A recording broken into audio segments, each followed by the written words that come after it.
네, 안녕하세요. 마더텅 생활관리 배준호입니다.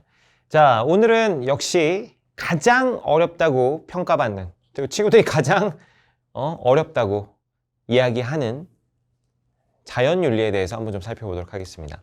생활과윤리 만점을 결정짓는 건 결국 자연윤리 파트랑 앞에서 배웠던 분배정의 파트입니다. 이 두 부분에 대해서는 약간 좀 과하다 싶을 정도로 꼼꼼하게 이해하고 암기해 주시기 바랍니다. 자, 자연과 인간의 관계에 대한 다양한 관점이 나오는데 인간 중심주의 윤리가 있습니다. 자, 여기서 얘기하는 거는 이제 인간까지 어떤 윤리적 고려의 대상으로 보고 인간을 벗어난 것은 윤리적 고려의 대상으로 보지는 않는다라는 얘기예요. 그래서 인간의 관점으로 이제 세상을 이해하는 건데 인간 중심주의 윤리의 몇 가지 특징들을 좀 정리해 보면 자, 옆에 나와 있지만 이분법적 세계관입니다. 인간과 자연을 뭐한다? 엄격하게 구분한다. 그래서 인간이 이성을 가졌기 때문에 인간은 뭐하다? 우월하다. 그리고 도구적 자연관. 자연이라는 건 도구에 불과하다. 인간을 이용하는 도구에 불과하다. 그리고 또 뭐다? 자연은 이제 뭐다? 기계론적 자연관. 근데 이제 기계론적 자연관은 인간 중심주의 윤리가 다 가지는 게 아니라 이 기계론적 자연관은 정확하게는 베이컨과 데카르트가 그렇습니다. 베이컨, 데카르트. 인간 중심주의 윤리 다 기계론적 자연관이라는 건 아니고 그 중에서도 베이컨과 데카르트의 주장입니다. 뭐 베이컨과 데카르트의 주장은 곧 자세히 보도록 하겠습니다. 그리고 환원론적 자연관, 이것도 이제 인간 중심주의 중에서 또 하나의 특징인데 복잡한 자연 현상을 단순한 물리 법칙으로 설명하는 겁니다. 예를 들면 뭐 아인슈타인의 E는 mc 제곱 뭐 이런 거 있잖아요. 에너지는 질량 곱하기 가속도의 제곱이다 뭐 이런 건데 모든 걸 다 에너지로 바꿔서 에너지로 환원해서 설명하려는 거. 이런 게 일종의 환원주의적 시각이다. 과학으로서 접근하는 시각이다. 이런 얘기죠. 자, 그래서 인간 중심주의 윤리의 특징 간단히 살펴봤어요. 이 이분법적 세계관, 도구적 자연관 요거는 공통인데 이 기계론적 자연관 요거는 베이컨과 데카르트, 환원론적 자연관은 요건 또 이제 약간 과학적 입장, 좀 다른 개념입니다. 공통된 특징은 이분법적 세계관이고 도구적 자연관을 가진다는 거. 자, 좀 자세히 살펴보도록 하겠습니다. 자, 아리스토텔레스입니다. 우리가 맨날 덕윤리 할 때 배웠던. 아리스토텔레스는 목적론적 존재론이라는 걸 얘기해요. 목적론적 존재론. 자, 목적론적 존재론은 뭐냐면 모든 존재는 목적이 있다는 거예요. 모든 존재는 목적을 지님. 자, 제가 이렇게 쓰는 전자침판 펜슬, 이게 목적은 뭐예요? 전자칠판에다 뭘 쓰려고 하는 거야. 전자칠판의 목적은 뭐야? 뭘 이렇게 보여주려고 하는 거야. 이 대형 모니터는 뭘 보여주려고. 이런 것처럼 모든 존재는 다 목적이 있다는 거예요. 제가 입고 있는 옷은 뭐예요? 옷은 사람이 입기 위해서 존재하는 겁니다. 그 목적이 있는 거죠. 자, 그런데 이제 식물은 그럼 왜 식물의 목적은 뭐냐? 식물은 동물의 생존을 위해서. 식물은 동물을 위해서. 자, 그럼 동물은 뭘 위해서? 인간의 생존을 위해서 존재한다. 인간이 짱이라는 거죠. 그죠? 결국에 동식물은 그럼 뭘 위해서 존재하는 거야? 인간을 위해서 존재하는 거야. 선생님, 그럼 인간의 목적은 뭐예요? 여러분, 인간의 목적은 참고로 행복입니다. 행복. 유다니모니아라 그러는데 인간의 목적은 뭐다? 행복. 인간 중심주의 느낌이 확 나죠? 식물은 동물을 위해, 동물은 인간을 위해, 인간은 행복을 위해 존재한다. 뭐 이런 관점에 따르면 소 같은 경우는 스테이크가 되기 위해, 우리에게 먹히기 위해서 존재한다. 이렇게 보는 거죠. 이해되시죠? 인간 중심주의입니다. 자, 아퀴나스 한번 볼게요. 아퀴나스. 자, 아퀴나스는 여러분 무슨 학자였죠? 신학자였죠. 신학자. 신학자. 그래서 신의 섭리에 따라서 동물은 자연의 과정에서 인간이 뭐하게 사용하다 운명져졌다. 여러분 그 구약 성경 보면 뭐 이런 장면이 나오죠.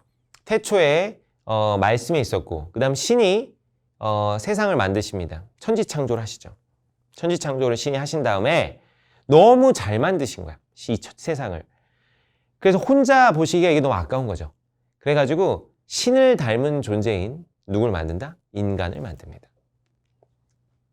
자, 구약 성경에서 보면 뭐라고요? 자연은 그냥 신이 만드신 거고 그 너무 잘 만들어서 혼자 보기가 좀 아까우셔서 신을 닮은 존재인 뭘 만든다? 인간을 만든다. 그래서 인간은 신의 모사예요.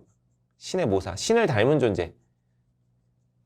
동물은 그냥 자연과 동물은 신의 창조물이고 물론 인간도 신의 창조물이지만 신의 뭐이기도 하다? 모사이기도 하다.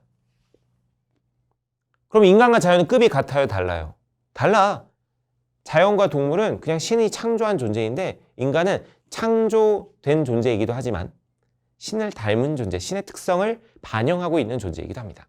그래서 인간과 자연은 급이 다르죠. 그래서 급이 다른 신의 모사인 인간이 자연을 지배하는 건 너무 당연해, 안 당연해? 당연한 겁니다. 근데 그렇다고 해서 자연을 함부로 파괴하라 이런 얘기는 아니에요. 그러니까 자연을 이용하고 지배할 수는 있는데 자연이나 동물 역시 신이 만든 거니까 함부로 파괴하는 건 안 좋겠죠. 제 말 이해되죠? 그래서 인간이 사용하는 운명제도다. 그렇다고 불필요하게 파괴해서는 안 되겠죠. 불필요한 파괴는 안 됩니다.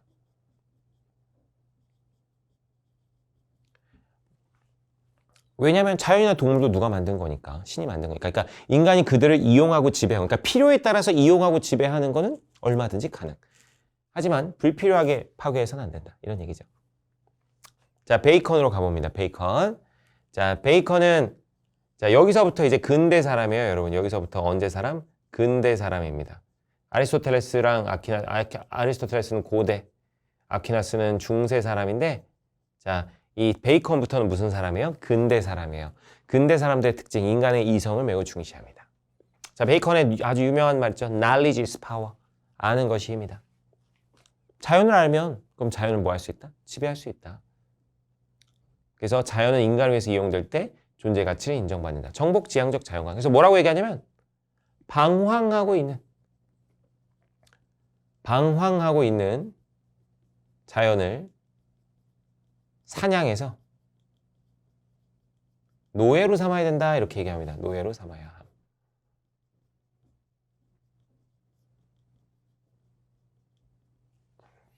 방황하고 있는 자연을 사냥해서, 자연에 대해서 정확히 알아서 그 자연을 사냥해서 뭘로 삼아라?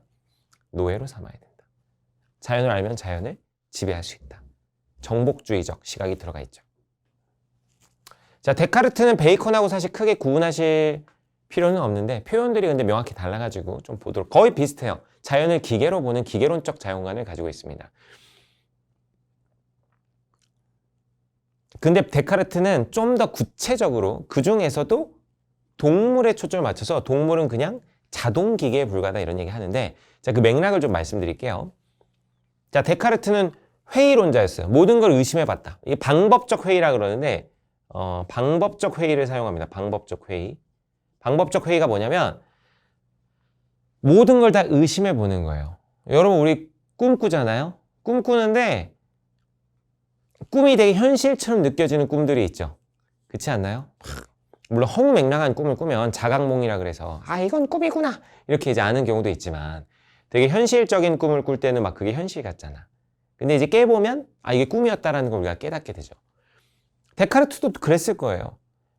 이게 우리가 꿈꾸고 나면 모든 게 다 환상이었다는 걸 알게 되는데, 그렇다면 내 눈앞에 있는 거, 이것들을 다 믿을 수 있을까 없을까? 없어. 믿을 수 있을까 없을까? 내 눈앞에 있는 것도 이거 다 허상일 수 있겠구나. 꿈일 수도 있겠구나. 해가지고 아리스토텔레스가 아니라 죄송합니다. 데카르트는 모든 걸 다 의심해 봅니다. 이게 진짜일까? 모든 걸 다 의심해요. 그러다가 의심할 수 없는 한 가지에 도달하게 됩니다. 그것은 뭐냐? 바로 이렇게 의심을 하고 있는, 생각을 하고 있는 이 나란 존재가 존재한다는 거, 이건 의심할 수 있겠다 없겠다? 없겠다. 어쨌든 나란 존재가 존재하니까 내가 지금 의심하고 있는 거 아닌가? 나란 존재가 존재한다는 건 이건 의심할 수가 없겠다. 그래서 데카르트의 제1명제가 나타나는데 그것이 바로 뭡니까? 나는 생각한다. 고로 존재한다. 데카르트의 제1명제가 되겠습니다. 자, 그러면 어때요? 생각을 할 수 없는 동물이나 자연, 이성이 없는 걔네들은 기계에 불과하다. 그래서 기계론적 자연관. 그 중에서 동물 기계론. 동물은 그래서 뭐에 불과하다? 자동 기계에 불과하다. 자동 기계. 동물은 영혼이 없어요. 자동 기계야. 자동 기계. 근데 기계론적 자연관은 베이컨도 그래요. 베이컨의 자연은 이게 이제 커다란 톱니바퀴라고 봐요. 커다란 기계라고 봅니다. 커다란 기계. 베이컨의 자연은 커다란 기계라고 봐요. 커다란 기계. 그래서 커다란 기계가 어떻게 움직이는지를 이해하면 그 기계를 우리가 다룰 수 있게 되는 것처럼 자연에 대해서도 우리가 어떻게 움직이는지를 정확히 알게 되면 그 자연을 지배할 수 있다. 베이컨이 되겠습니다. 자, 그다음 칸트. 칸트 너무너무 중요해요. 제일 자주 나오고요. 칸트 뭐 이건 다 아시는 얘기인데 인간만이 도덕적 주체다. 자유롭고 이성적인. 이건 뭐 칸트의 다 당연한 주장인데. 자, 그런데 이걸 이해하셔야 됩니다. 칸트는 이 동물과 자연에 대해서 우리가 좀 고려하고 배려하자 그래요. 그런데 그게 동물이나 자연 자체를 위해서 그러는 게 아닙니다. 왜 그러냐면 자, 우리 마음이 있잖아요. 우리 마음이 황폐해진 자연을 보면 마음이 별로 안 좋은데 이렇게 막 숲이 울창하고 아름다운 자연을 보면 우리 마음에 되게 좋습니다. 그러니까 좋은 자연을 보면 우리 인격이 좋다라는 거예요. 근데 자연을 파괴해가지고 막 황폐해진 자연을 보면 우리 인격에 안 좋은 영향을 미친다는 거예요. 동물들에게도 마찬가지로 내가 고양이들, 예를 들면 제가 길고양이들하고 이렇게 잘 지내면서 우쭈쭈 하고 고양이 밥도 주고 막 이렇게 하면은 어떤 되게 훈훈한 도덕적 그런 성향들이 계속 강해지겠죠. 그런데 그게 아니라 맨날 내가 새총 쏘고 죽어라 이놈들 길고양이들 보면 맨날 발로 차고 그러면은 이 폭력성이 점점 어떻게 되겠습니까? 커지겠죠. 그래서 동물들과 식물들, 즉 자연에 대해서 우리가 배려하고 좀 이렇게 신경 쓰는 것은 동물들이나 자연들 자체를 위해서가 아니라 우리의 뭐를 위해서? 인격을 위해서 그렇습니다. 인격을 위해서. 그래서 인간중심주의예요. 자연에 대한 어떤 배려, 자연에 대한 보호를 하지만 그것은 자연 자체를 위해서가 아니라 뭘 위해서다? 인간을 위해서다.